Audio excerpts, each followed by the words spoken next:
You just go over the mountains over here and you're in high desert. You get past Ellensburg and it's high desert. So I spent a lot of time out there getting reference. Most of the reference came from Eastern Washington. I did a drive out to the Columbia Gorge and took a lot of photos, and also a lot of just reference imagery of just like, hey, this is what desert looks like, and big cliffs and stuff like that. That drive was 2 days. It was 8 hours down, 8 hours back, and I'm not even sure I spent the night. I did, I must have spent the night down there. So while it was definitely made for the Southwest, the local reference was out in the Columbia Gorge. Good morning and welcome to the Black Mesa Transit System. This automated train is provided for the security and convenience of the Black Mesa Research Facility personnel.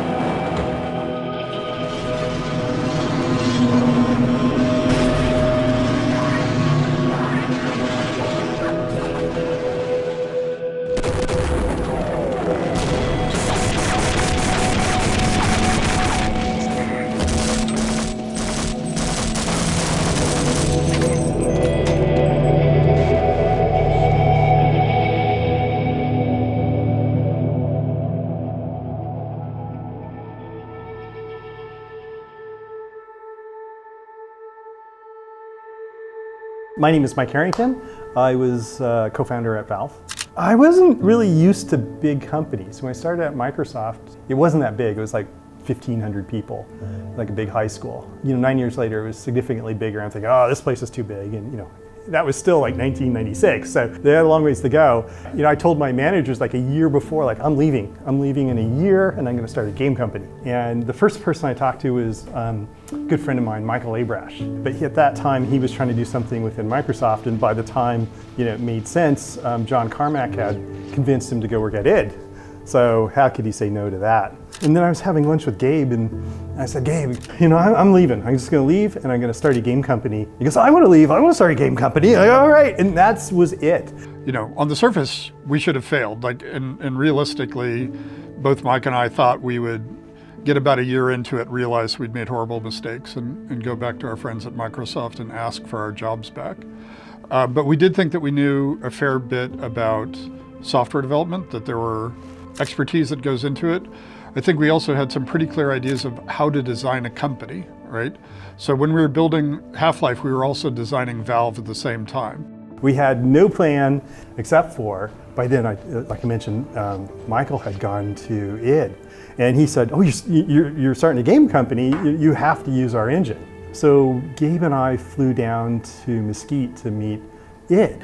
We spent a good deal of time with John Romero, and he told us, like, this is what you need to do to start a game company. You need to go out and hire some level designers and do that kind of thing. And we kind of understood the engineering part. And then, because we were Michael's friends, we walked away with the source code to Quake that day. We had no contract yet. We had kind of an idea of what it could be, and they just gave us a CD, and we had kind of the crown jewels of id, and that, game on. I think most of us had no game development experience. We were either amateurs working in our homes at night for fun, or some people were from the software world, but they had never worked on a game. I think we had 3 or 4 people in the entire company who had actually shipped a game when we started Half-Life. We have to figure out what is Valve's first game. So we have to come up with an IP. So everything is done from scratch. Gabe came into the office and he said, I read this story. I read this Stephen King story called The Mist. It's Stephen King. It's got monsters, people in a grocery store, fog comes in, monsters in the fog, use your imagination. We didn't want to write that as a game. That wasn't really the point, but it was just the tension and how it felt. Well, it was interesting. At first we had 2 games. Greg was working Prospero, I love that. And then Half-Life was originally called Quiver. My job was then build a team and figure out another game for us to build. That'll be the second game Valve ships. What features should it have? How is it going to be different from a normal first-person shooter? Every time the engine got a feature for Prospero, Half-Life stole it. And then Half-Life just started getting visually, more impressive and cooler. And eventually it just, because it was going to ship sooner, it just stole the resources from Prospero, and Prospero just faded away. I had this character, had like a floating orb, and wanted to have some effects on it. It's kind of magical energy something. And so I worked with them on that and came up with the first version of the beam effects. And they were using it, they were happy with it. And then people on Half-Life are coming over and like, what is that? How did you do that? So very quickly that got into Half-Life. The disaster sequence has kind of beam effects all over it, and we ended up using it for the Vortigons. Like there are a bunch of things that we were doing that we thought would help us tackle the problem of what video games were. And what video games were a rapidly changing field where at the time 90% of video games failed to turn a profit. And a few percentage of them were very, very profitable, right? So it was a field that really valued talent. Like I said, Gabe and I brought some people, and then from there on out we had to hire people. And Romero said you got to hire level designers. So we found some people who had industry experience. Worked on Rise of the Triad first as a pixel artist, and then went with Duke Nukem, and then everything just went nuts. But I was sitting in my office one day, and my phone rang, just out of the blue, and I pick it up, and it's this recruiter. Eventually, he hooked me up with Gabe, and they flew me up here. It was a big surprise. But then we started looking, the nice thing that we had is we had a whole bunch of people in the world who had been working on mods, and so we could start looking at those folks. And that's where we hired a lot of our designers. Steve and Guthrie, Steve Bond, John Guthrie were my favorite hires by far. Other than Doug, Gabe sent them an email and they're like, who is this scammer? Never heard of these guys. Just kids, like barely 20, I swear. And they show up and they're just the most creative, brilliant. Clever. Fucking clever. Steve had the magic ability to make stuff fun. The fact that those guys have been hired to go work on some game for some company, I think that was the start for a lot of people that something cool was going to happen, because those guys were already doing stuff that was cool. And then Mark showed up, and Mark actually knows how stories work, beginning, middle, end, and all this stuff, and he had all sorts of great ideas, and he also would just bring good ideas out of everybody else as well. Like the person who wrote more code on Half-Life was a chemistry major who decided to be an IP lawyer in Atlanta, right? And he ended up writing more code than anybody else. The creature designer for most of the AI for the creatures in the game was a manager at a Waffle House. It's not like there are a bunch of people that you could say, oh, this person has a PhD in video game design. It was that combination of both finding those people when it wasn't necessarily easy to find them at that stage in the video game industry, and then also convincing them that it was a better place to work than anybody else.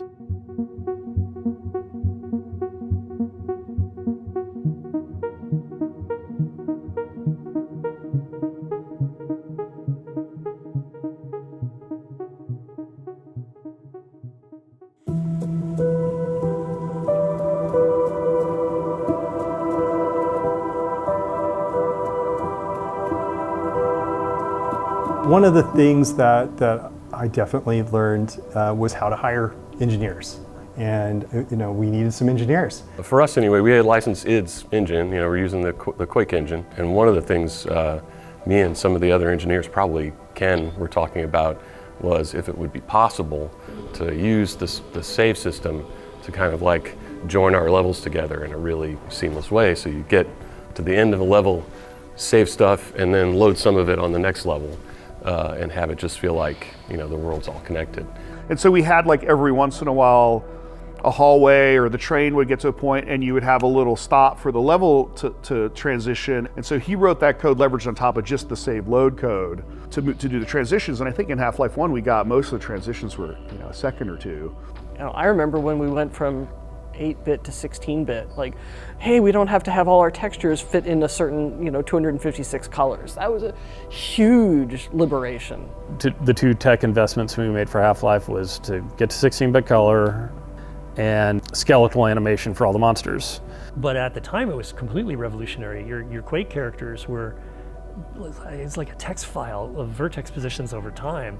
I wanted so much more animation, and I wanted the animators to have the freedom to put in 100, 200, 500 frame of animation, if not more. And then you can do all sorts of other things because you have a skeleton, so it's like, oh, I can hook on a gun to a character. I can start to make changes of characters and replay the same animation or reuse most of the same model, so we can swap out heads, we can swap out this, we can swap out whatever. Like all the technology that went into the game to make it as fun as it is was not available one generation before.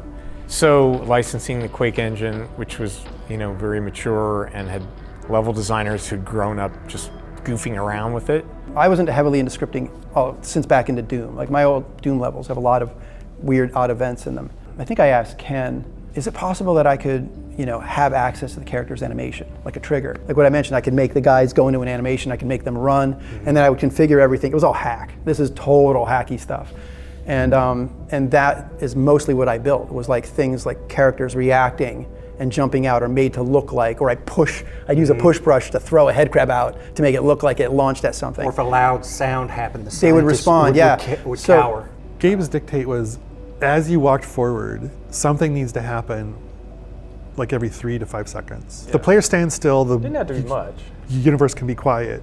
But if they move forward, if they're active, the universe needs to play back something, needs to do something, even if it is a scripted sequence or even just an interesting sign or a sound or some vignette or something. So I came up with this interaction method where you could do little AIs where the characters would talk and interact with you a little bit. And then we wanted to do spectacle.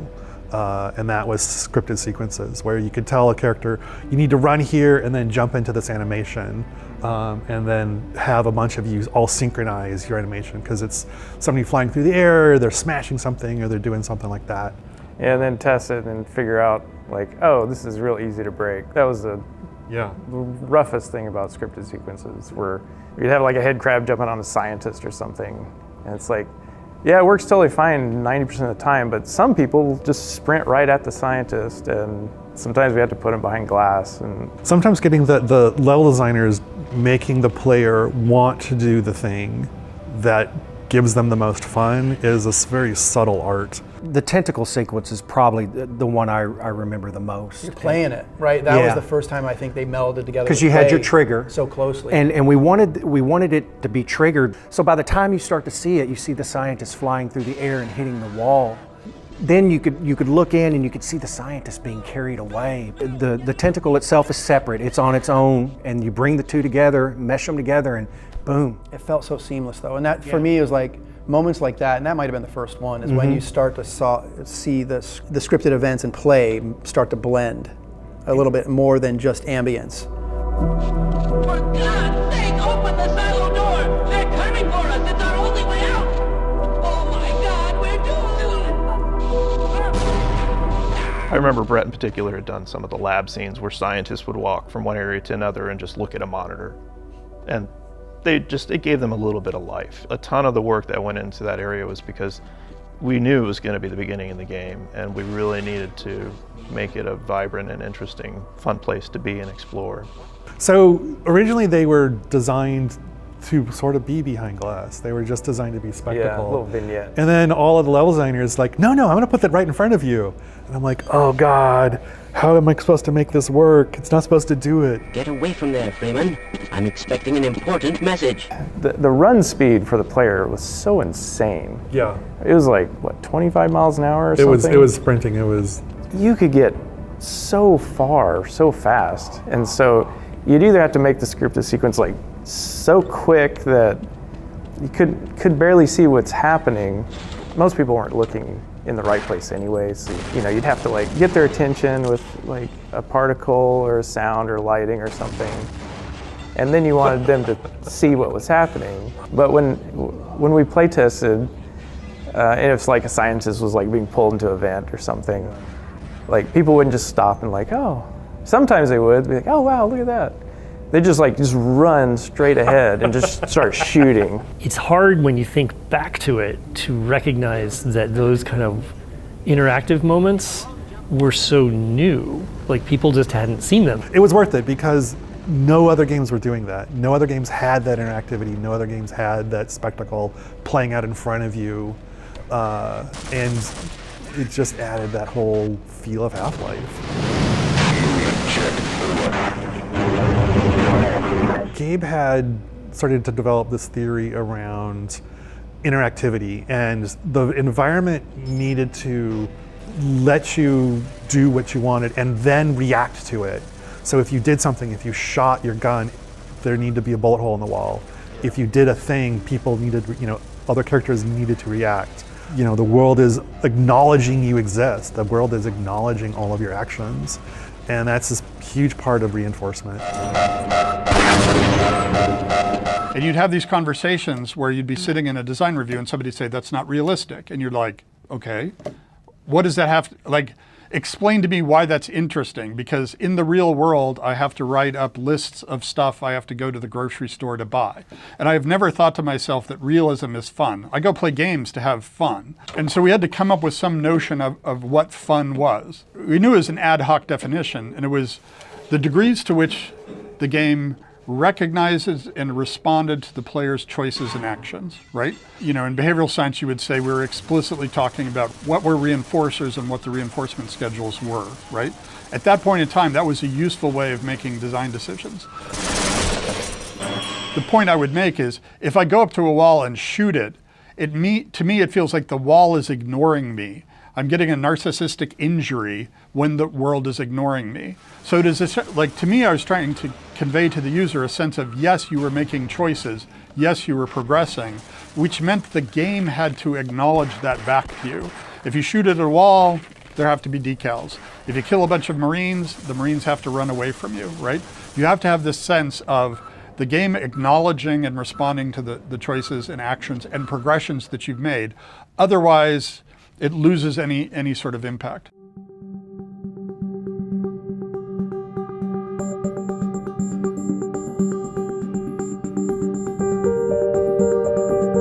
Ted and we were on the same page in terms of what the game should look like, which would be just sort of alien in a very naturalistic kind of way. Like these are creatures from another dimension, another planet that look like they evolved in a way. And Chuck had he came from Duke Nukem. He made a bunch of monsters that went in a sort of a different direction. And for a while, the game had a hard time coalescing around a single vision. All the ones that looked like genitals were Ted's. And all the ones with shiny bits that looked like alien soldiers were Chuck's. That was a thing when I first came in, Ted's style and mine. And trying to figure that out. Trying to find the harmony between the two to make it work. Yeah. Ted he really liked the Wayne Barlow aesthetic, and I had a little bit different, but it worked. Ted made these really weird. He did the head crab. That's pretty much the symbol of it all. And I remember taking his head crab and putting it on a scientist and making the zombie. Right. Well, we pretty much we talked, and it's like, okay, you do that, and Ted did the soldiers, I did the scientists, I did a lot of the aliens, and with the Hornet gun, I did the Hornet gun for that one as well too. The alien slave.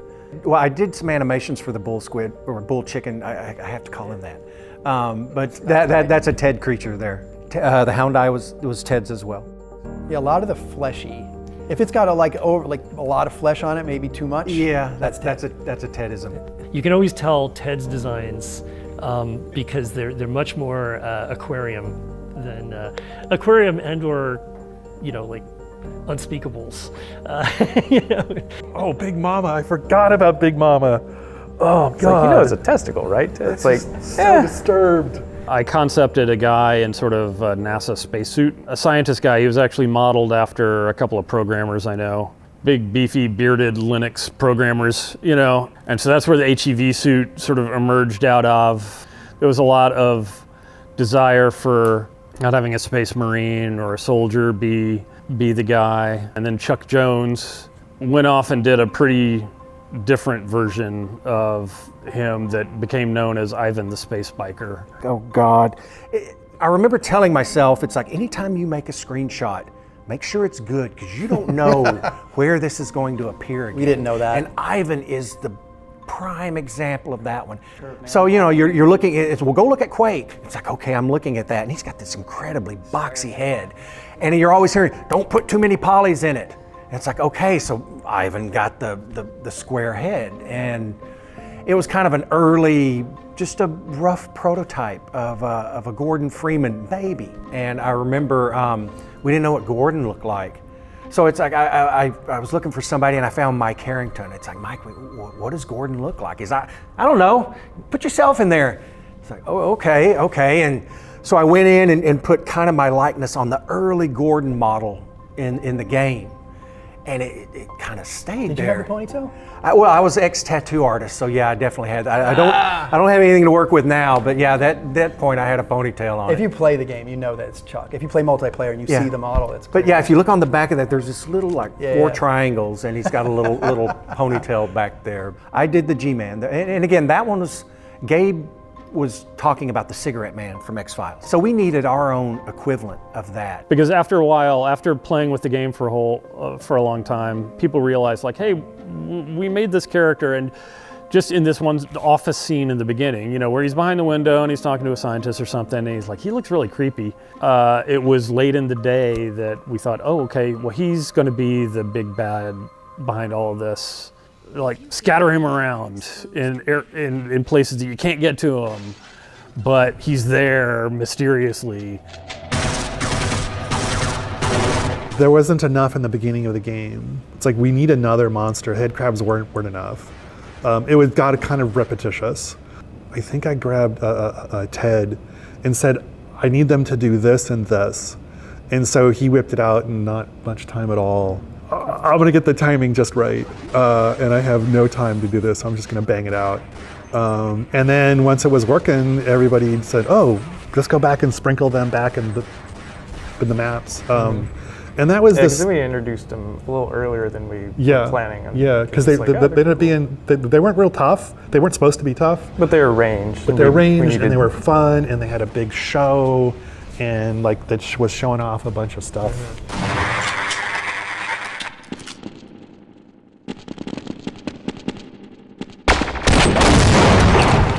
I remember the assassin came in pretty late.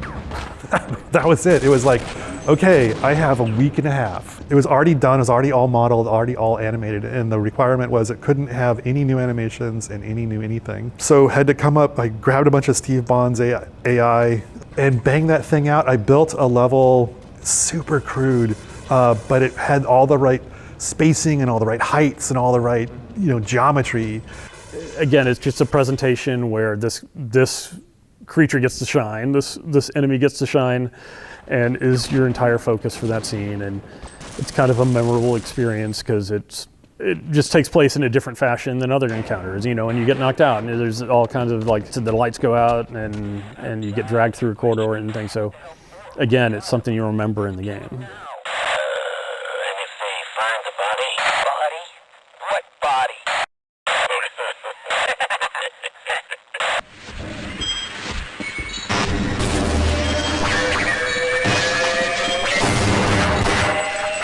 We just did a lot of playtesting and did a lot of level building and used all of the monsters and used everything that we had developed and started seeing which ones kind of stuck out a little oddly. Like we had the hound eyes that Ted had concepted and Kelly had done great sounds for them. And so they seemed like a very oddly plausible sort of alien creature.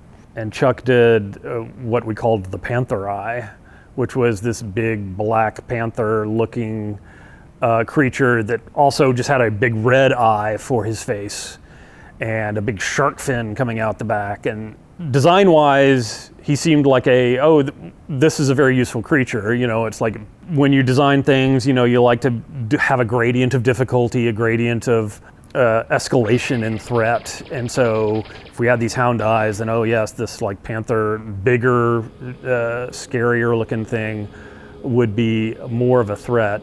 It was in the game for a long time and then sort of just worked its way out because folks couldn't find a way to incorporate a creature like that into the environment and make it seem reasonable. The Stuka bat was, it was something that I did. just a weird, another creature from the air. We had the chub toad that we were going to use as a feeding animal to help, and yeah, they had a mechanic to where they were going to use this to distract monsters so you could possibly get by. And it pretty much reached fruition to where we created the object, but then again, time became the factor and it had to get cut.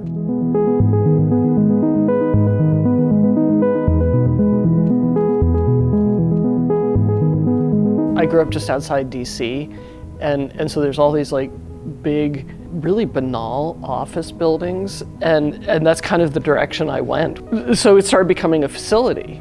And so I started making these kind of linoleum tiles and the drop ceiling, the concrete block wall, the black and white tile floor. She was like the texture artist for for most of the game. Yeah. It's just an overwhelming amount of work. Originally I was hand painting all of the textures, and you can really see a shift in some of them where they go from hand painted to photo reference. The photo references are much, much better. So I was all over Seattle, Harbor Island, Gasworks Park, getting rusty metal things. What can I get good pictures of that is vaguely industrial and interesting to look at? And then how can we use this? And so, sides of boxcars, and I don't know how many hallways in Half-Life are, the side of a train car kind of thing. The Kirkland Costco. A lot of time in the Kirkland Costco, getting just packages of, I don't know why I needed snacks or something.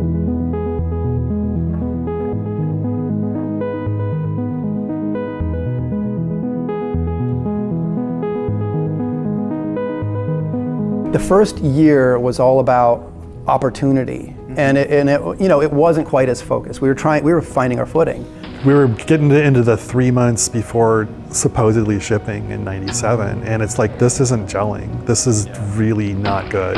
This is like, quick knockoff, cash grab, stupid, and let's not do that. There was a lot of disconnect between what all of the different groups were doing, what engineering was doing and what level design was doing and what animation was doing. We had a bunch of monsters that had no plans to get in the game because nobody else was assigned to work on them, and we had a bunch of levels that like, what's supposed to go in here? Oh, I don't know, everybody's gonna do a bunch of stuff, and like, no, that doesn't work that way. Yeah. So here we were, all these people doing all these cool things, and just everything's just this random collection of, oh, here's a cool moment and a cool this, and and then it's gone, and oh, now on to the next thing. Because the way we were building the game was, every level designer was kind of his own silo, his own universe. And I think that just grew out of our, kind of mod developer roots, but it wasn't cohesive, and it certainly didn't have a strategy for like maximizing any of that stuff. You must have been in the meeting when we reviewed all the levels. It was like the first time everybody piled into a room, right? And Gabe had his crazy Hellraiser chair with the beautiful Mac monitor, and we played for 2 days. He played everyone's levels. But I remember one moment he turned around. He was like this with his hair. He's going, "We're gonna fail. We're gonna fail. We're gonna fail. We're gonna fail. We're gonna fail." And I was just like, it blew me away. I was like, oh shit, this isn't good. We were doing our best trying to make this game and the story, and we had a schedule from Sierra, and it was a tight schedule. And we told them, like, we're not going to ship this, and we realized that you're not going to pay us to continue developing this, but we're going to do it anyway. Late is just for a little while, suck is forever, right? We could try to force this thing out the door, but that's not the company we want to be. That's not the people we want to be. That's not the relationship we want to have with our customers. And so Kelly and I kind of sat down and sort of tried to take an inventory of all the cool stuff we had built, and why weren't we just, building more on top of that? And those discussions kind of led to us building this kind of design cabal process to try to give some cohesion to the game and kind of changing the way we were approaching it. And so a cabal was a small group of people, multidisciplinary group. There's like an artists, level designers, engineers, and everything in that. And a small team that would write up a spec for a level. There was the arc that Mark had written, so we knew how that fit into the story. And we got a small group of people together, and we started with the beginning, and we went through literally what map do we need to build to tell us the story we're going to have to tell, and then what does that connect to, and what's the next piece and the next piece. The strongest and most influential thing that came out of them was, to me, the sketches. And they were really the visual meeting notes, right? We came up with a formula for how that worked. We had a certain percentage of the time where you were fighting, a certain percentage of the time where you're exploring, a certain percentage of the time where you're solving puzzles. And so we could apply that uniformly through the game, and that worked pretty well. Testing. Everything seems to be in order. Good morning, and welcome to the Black Mesa Transit System. This automated train is provided for the security and convenience of the Black Mesa Research Facility personnel. The whole opening of the game was specifically a reaction to how all the other first-person shooters were, whether they had cutscenes or not. Like sometimes, like they would just open without a cutscene, but you know you're standing in a room with a gun and there's a thing attacking you. So we could look at examples of all that, and I think there was expectation that that's what Half-Life had to do because every other game was doing it. I can tell you the number of people who started up the game, were staring at it, and then accidentally bumped their mouse and realized this is live. Yeah. And as simple as that sounds, it was mind-blowing for so many people because it was too much going on. This isn't real time, this is a recording, you know. That was sort of the way we, stumbled through a lot of the new narrative tricks. It was like, well, what can we do that you could do this in a movie or a story, but nobody's doing this in first-person shooters. You're this anonymous scientist and you're riding on this train into work and rolled the credits at the beginning. It was kind of like a cinematic experience almost. Like I don't think games had really gone down that road. It's so funny to look at it now because it's so primitive, but at the time it felt like you were really in this Black Mesa world. Pre-disaster survived from the first year, so a lot of that geometry was from that first version of the game, but in a very minimal way, right? Just the basic style of some of the hallways, the curved corners in the hallways, things like that. They more became sort of like Lego pieces that John could use and stitch together and extrude. And I know Brett did a lot of the raw geometry from pre-disaster, and then John did most of the work to ship it, and then the post and the train ride was all John, I think. The Sector C, so those are heavily influenced by NASA control rooms, with my favorite green Hammerite, really influenced a lot of like we started with the kind of the consoles. I'm trying to remember, and then there was just lots of hallways and people were getting lost, and I did the color stripes to help people follow them places. One of the things that was actually super exciting was how quotidian a lot of it really was. You know, the lunchroom with the microwave, you press the button and it would go splat. My God, what are you doing? Yeah, all this work so you can start a microwave and blow up some soup, which was a reference to real life, because that happened regularly. Like, we regularly accidentally blew up. Later mostly, wasn't it? There were a few people who were just, challenged with kitchen appliances, and at one point we had a company fire. we had a lot of things going on in that kitchen. All of that stuff had a real kind of eloquence that in the late 90s, in a world where everything was so over the top, but we still got to go on flights of fancy. Welcome to the HEV Mach 4. I think like a super pivotal moment for me was when we came in this one morning and we saw the test chamber sequence that Kelly and John Guthrie and Wedge was in that office, and Dario Driller, they were all in this corner dark office where so much cool stuff happened.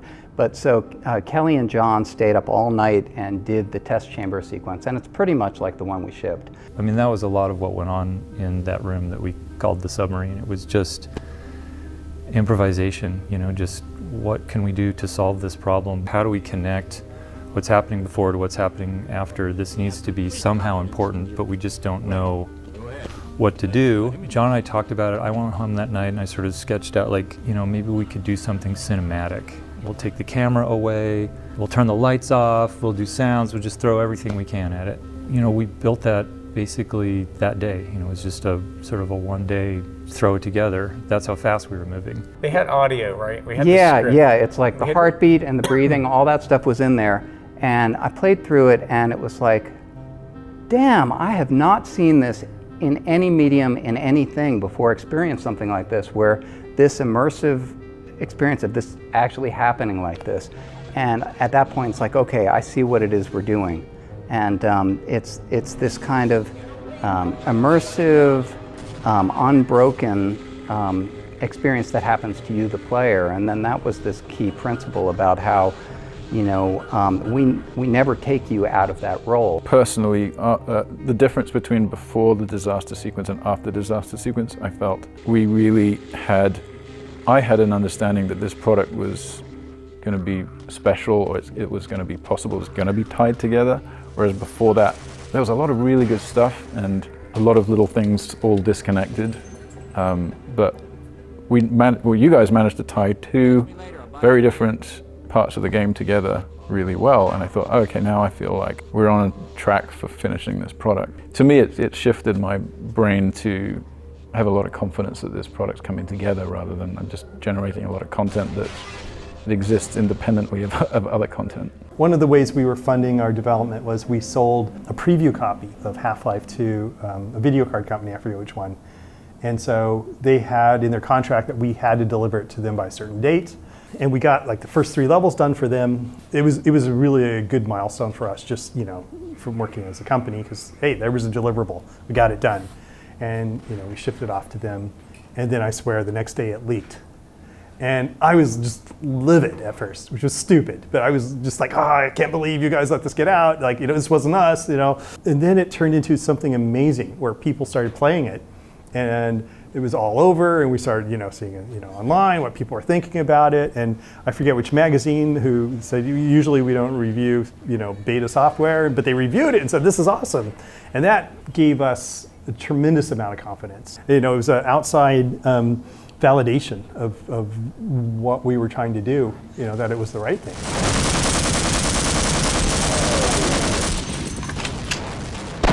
I think just with first-person shooters already, they were kind of like the valves of weapons you put into first person. You got to have a shotgun, and there's obviously a pistol. You know, you need your weapon that's going to make you struggle and you drive you to get another weapon. That was a lesson in how to make all of your weapons as orthogonal as possible, so each one did something completely different. All of the crazy weapons, those are my fault. So I did like the rocket launcher and the Gauss gun and the snarks. Oh, I like snarks. Snarks always made me laugh. It was just always funny to watch people run away from the snarks. The squeak grenade. It's called the snark, but I wanted something, a little creature that you could bring up and hold, and you could throw it out and it would just start running. Because people were camping and everybody hated campers at that point. So you wanted the anti-camp weapon. But it was kind of, you could literally find a little hidey hole and just sit out there and just throw out 30 of them. And they're all over the map.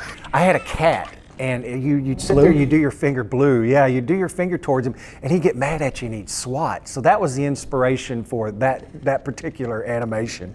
And then the other, that big alien creature with the, we needed some kind of alien weapon. Drew that one, built that one, animated that one, but that was also another one that whenever you could get in a corner and just shoot them in the air because the hornets would track. I think that was the biggest thrill, is brainstorming these with your crew, making them, building them, putting them in the game, and then playing with them, and then they're fun.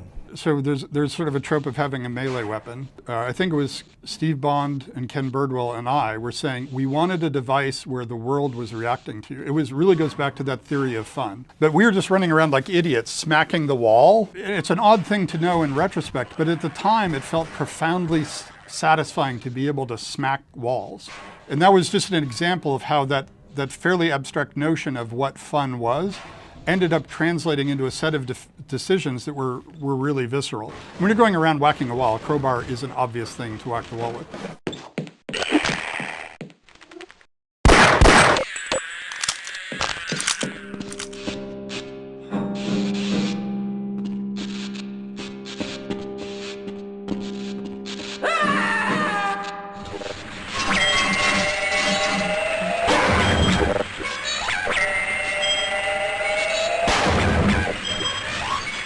If the sound could let you know what's going to happen, that's really makes it powerful. So we're always on the lookout for that in level design, in monster design, communicating, because the AI is often hidden from the player. So we use the sound to broadcast the internal state of the AI.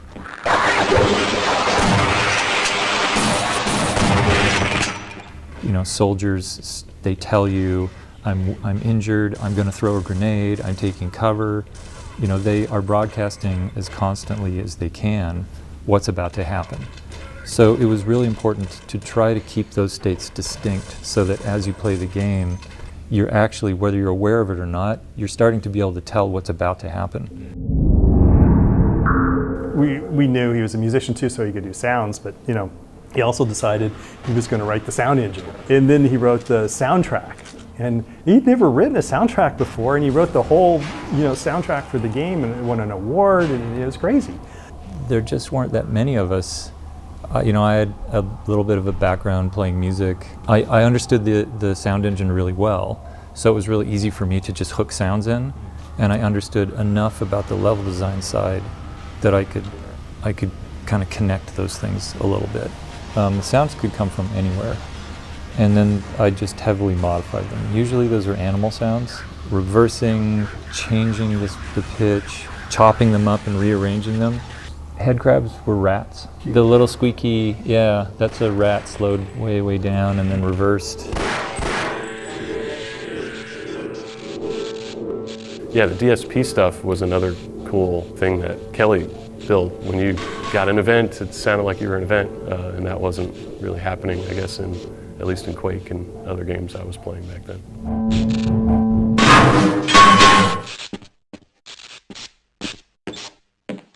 You know, we had these huge silos, these cavernous spaces.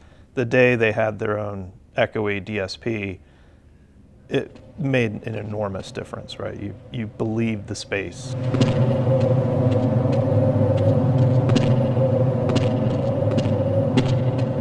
Kelly tells me, oh God, Chuck Jones asked him if the characters could speak and have their mouths move. And Kelly said, you know, that's super easy. You know, I could just look at the audio and see if they're talking and do that. But like getting their mouth to move is stupid, he says to me. And I look, Chuck Jones told me the same thing. I told him making the mouths move was super trivially easy, but knowing when they're talking and knowing how to follow the envelope of the speech would be impossible. And Kelly and I just both looked at each other and like, oh. And so I went back to my office and he went back to his office. And I think within an hour, the characters were talking and their mouths were moving. And it was only because we sat there at lunch bitching about an animator who was 100% right. Why are you leaving me here? Scientist conversations, Kelly and I made that. When they're next to each other, one scientist will occasionally play a question and the other one will give him an answer. And it's not a script, you know, it might not always make sense. I am rather looking forward to this analysis, aren't you? I don't think so. But it had a bunch of personality. It was really cool.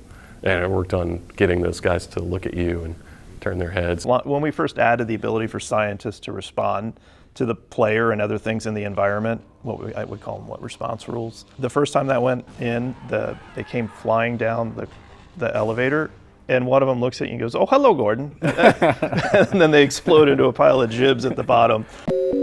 Hello, the automatic diagnostic and announcement system welcomes you to the Black Mesa Research Facility. Remember, have a secure day.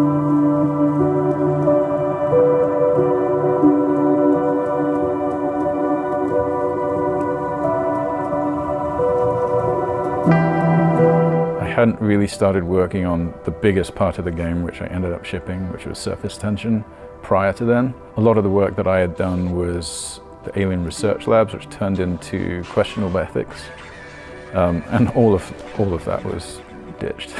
There were some concepts made it through, but everything was rebuilt from zero. But you know what did make it through was Power Up.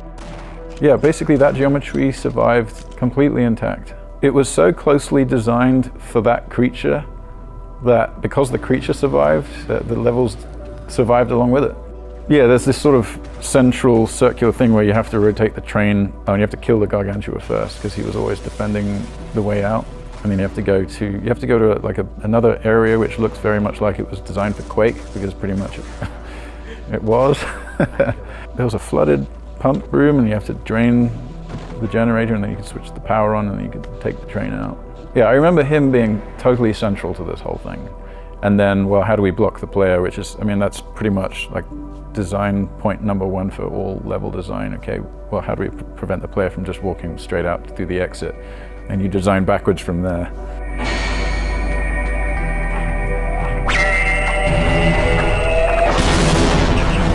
In the first year, we built a lot of world space, a lot of track as we call it, and the programmers would try to fit the AI into the existing maps. What we did the second year was we built the AI in very constrained environments that showcase the AI. Let's make the ideal space for the AI and then give that to the level designers to incorporate those elements into their map so that it worked better and was more interesting. And that Gargantua was an example of that.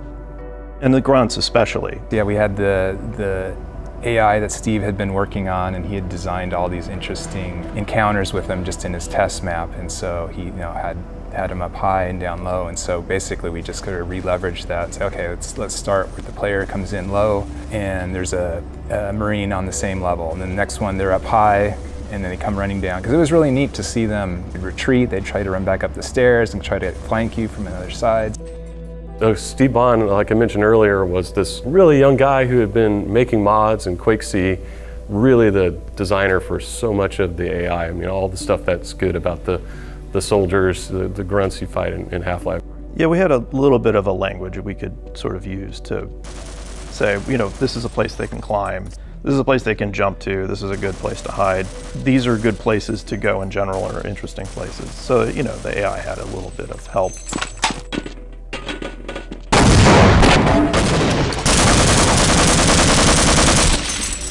We were trying to build something that utilized, the train technology that Jay was working on. And we thought, well, let's give the player something that they can control, but in a limited way. We couldn't do vehicles like you see in Half-Life 2. So we did the most constrained vehicle we could think of, which was the train. Players didn't always bring the train with them. And so you had a bunch of these poor people walking down these tunnels. Oh, is that why you electrified the rail? Yeah, and the rails that was part of the feedback. From that. Part of the feedback was, well, you can just bypass all that, so we made the rails electric. It's like, well, maybe that'll teach them to bring the train with them. But the basic idea is, let's explore that, and then also reveal some of the hidden deep parts of the base, the abandoned areas where you might get a lot more of the Zen creatures. We had designed some of the ones that didn't make it into the game to appear there, bats that would dive bomb you, and while you're on the train, Stuka bats. And then we also tried hard to not make it feel like it was the super linear thing, so we tried to give little branches, and so there were some challenges there.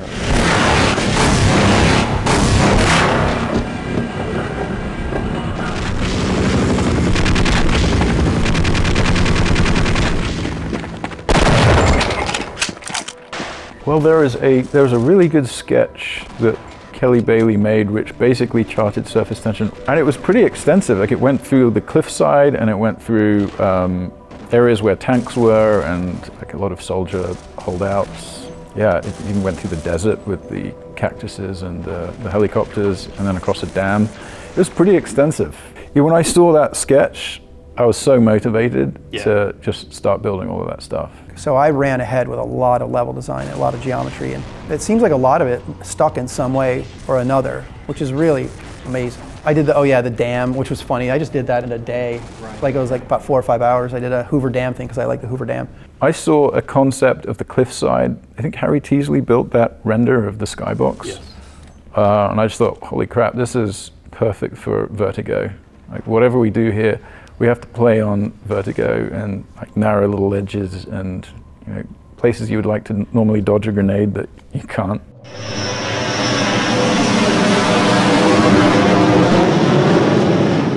And that's the moment. That's really the big part of that level, is that reveal, and the play is kind of supports it afterward. Yeah. The helicopter comes in, you're fighting the helicopter, which is awesome.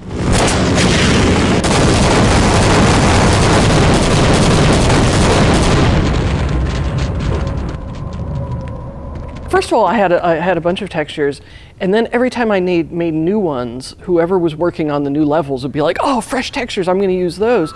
Somebody making another level would start using them, and I was like, no, this is chaos. We need to restrict this. So I started naming the texture sets by the level that they were made for. I was trying to enforce some sort of like visual cohesion, and so that really ended up working. There was one level I did, it was the introduction of the sort of the bounce pads, the alien bounce pads in the real world. Because, you know, story-wise, like, okay, you're getting closer to hitting the alien world. So I was, well, let's get a little bit of alien world infection into the real world. So I had done it just as a visual thing. John Guthrie made it 10 times better. And that's actually where he found the photo of my daughter, because I didn't put my daughter in Gordon's locker. I hid her in like this destroyed office someplace, you know, as a little Easter egg for myself. And John went and put my daughter's photo in Gordon's locker, which I think was a good decision.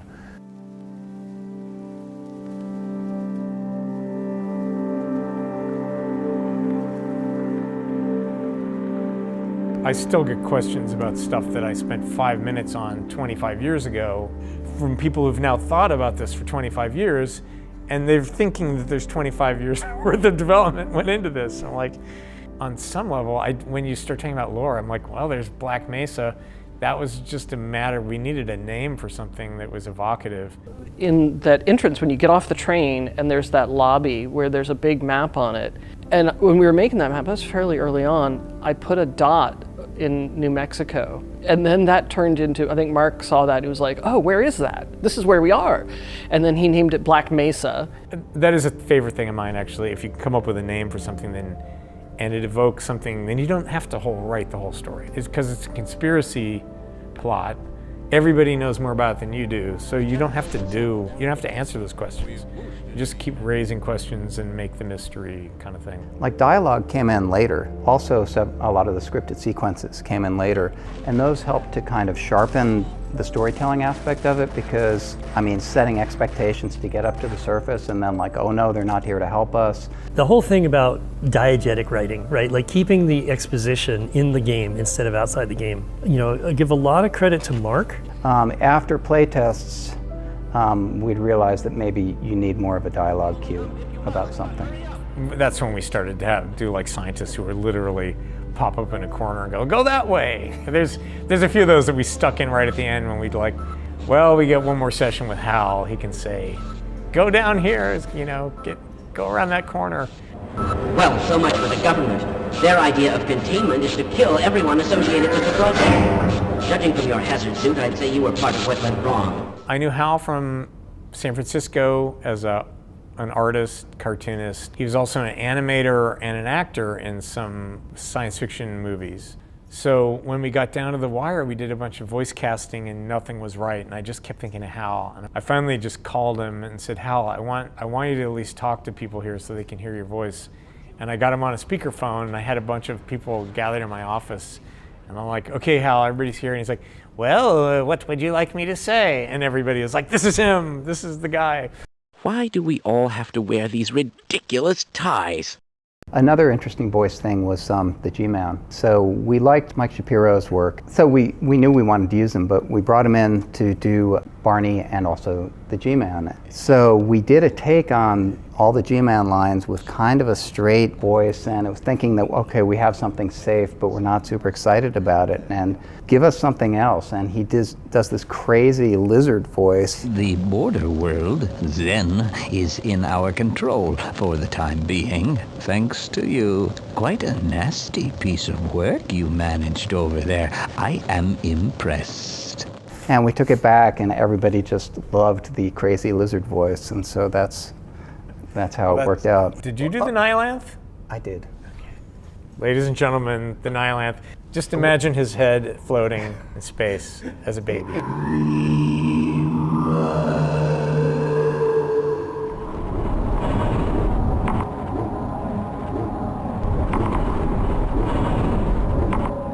I went into Gabe's office and I demanded Gabe to either fire Ken or I quit. And Gabe just laughed at me. correct response from Gabe. Yeah, I was like, oh. Until Bill got there, I was the oldest guy there.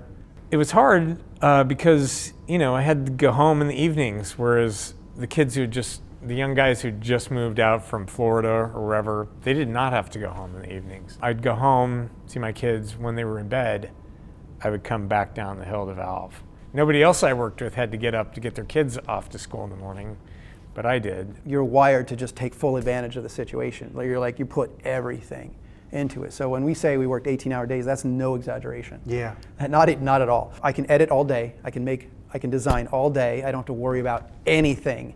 You know, 2 guys from Microsoft start a game studio with a bunch of incredibly capable, with an incredible team. You're gonna push yourself harder than ever before.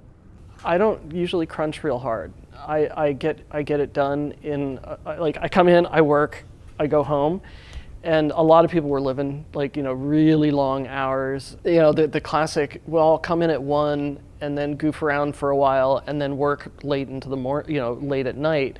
I was employee 17. There was a woman that was the kind of the office manager, and eventually Mona Lisa Guthrie came in at the desk. I was the only woman on the team. That was not awesome.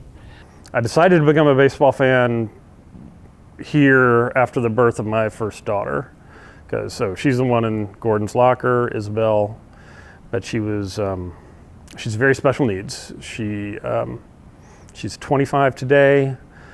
Cognitively, she's about 3 years old. So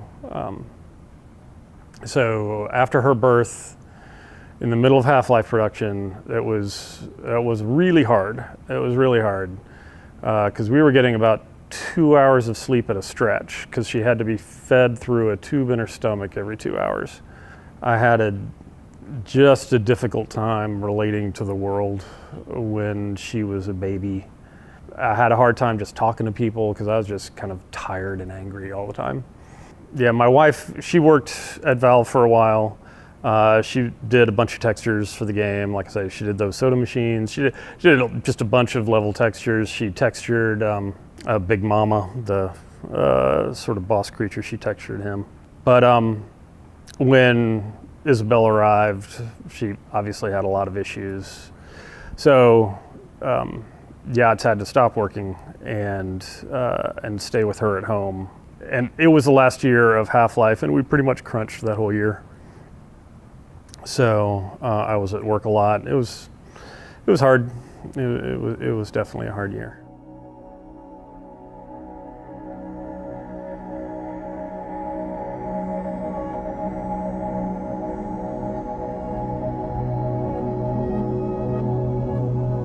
Games have often had this thing where they're just a little too attached to Star Wars, Blade Runner, Aliens. So it wasn't that hard to try to get people to go, let's think of something really alien. Like what Zen was initially was you're gonna go inside a huge alien organism and kill it or figure out how to turn it on or off or something like that. I didn't know we couldn't actually do that or what was involved. What does it mean to have alien architecture or a planet that's biologically defining the structures in it, as opposed to what the tools were good at, which is making rectangles? And then slowly it scaled back till it was more and more corridors, and that everybody was really good at. People were finishing up stuff and I was still working on Zen because it was like it went through a lot of iteration, or at least we're trying to figure out what it was. Different people were taking swings at it, either in static concepts. Weren't you under a bit of a timeline crunch for it as well? Yeah, it was the end of the game. Yeah. I wanted to cut stuff out and they're like, no, leave it in. I'm like, yeah, but I don't have any support for this. Right. And then after a lot of it was built, is like, oh yeah, we're gonna change the gravity and give you a jump pack. That came later. And I was like, There's a lot of stuff, especially in Zen, where you're getting close to a first draft of some things, right? Because we just didn't have time, and we got to the end of the game, and so we considered not going to Zen, but the art concepts people did were so cool. For the Zen textures, I was deeply inspired by electron microscope imagery, and we had so much of that regular structural texture material that I wanted to do something more organic. Insects as well. I think there's a lot of textures that were based on beetles. That was really fun and incredibly challenging levels to make because that editor was not friendly for organic shapes. I built the little behaviors for the tree that hits you if you get too close, and the light stalk that kind of hides. But Ken did a bunch of AIs there, the floating controller guys. And the flying guys were great, but you had to set up air nodes for them to travel properly. I prototyped a lot, and some of those prototypes were used in the final battle, I believe, and also for the Gonard, which I think Randy did. We, at some point, have to stop polishing. At some point, we have to, like, it is what it is. And if the player hasn't had fun up until that point, well, then we failed. They're not going to get to that point, so who cares? It just has to finish, and it did. Yeah, and there's always Half-Life 2 to win them back. I love that sensation of being alone in an alien dimension, but the experience that people really liked in the game was scientists pop up and Barney pops up and you have companions and you have this feeling of companionship around you with all the other stuff that's going on. So a lot of people miss that, which I understood, and I think if we'd had thought about the ending from the beginning, we would have figured out some ways to do that a little more.